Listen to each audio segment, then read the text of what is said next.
சிவன் என்பவர் மும்மூர்த்திகளில் ஒருவராகவும் சைவ சமயத்தின் முழு முதற் கடவுளாகவும் வழிபடப்படுகிறார். சிவம் என்றும் சிவபெருமான் என்றும் பரவலாக அழைக்கப்பெறும் இவருக்கு 1000ற்கும் மேற்பட்ட பெயர்கள் இருக்கின்றன. இவர் பிறப்பும் இறப்பும் இல்லாதவர் என்றும், இவரே மும்மூர்த்திகளையும் தேவர்களையும் அசுரர்களையும் உலகினையும் உலக உயிர்களையும் தோற்றுவிப்பதாகவும், பிரளய காலத்தில் அனைவற்றையும் அழித்து தன்னுள் ஒடுக்கிச் சிவன் மட்டும் நிலையாக இருப்பதாக இலக்கியங்கள் தெரிவிக்கின்றன. மும்மூர்த்திகளில் அழிக்கும் கடவுளாக சிவபெருமான் கருதப்படுகிறார். இவர் நடனம், யோகம் என கலைகளில் சிறந்து விளங்குபவராகவும் உமையம்மையுடன் கைலை மலையில் வசிப்பதாகவும் நம்பப்படுகிறது.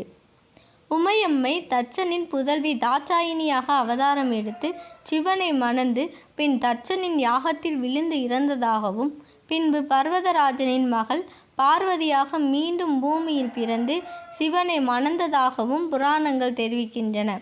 சிவபெருமான் பார்வதி தம்பதிகளுக்கு விநாயகன், முருகன் என்ற குழந்தைகளும் உள்ளனர். அத்துடன் சிவபெருமான் தட்சனை அழிக்க தோற்றுவித்த வீரபத்திரனும், திருமால் மோகினியாக அவதாரம் எடுத்தபோது பிறந்த ஐயப்பனும் சிவ குழந்தைகளாக கருதப்படுகிறார்கள். இந்த பதிவு உங்களுக்கு மிகவும் பயனுள்ளதாக இருக்கும்னு நினைக்கிறேன். இந்த பதிவு உங்களுக்கு பிடிச்சிருந்தா மறக்காமல் சப்ஸ்கிரைப் பண்ணிடுங்க.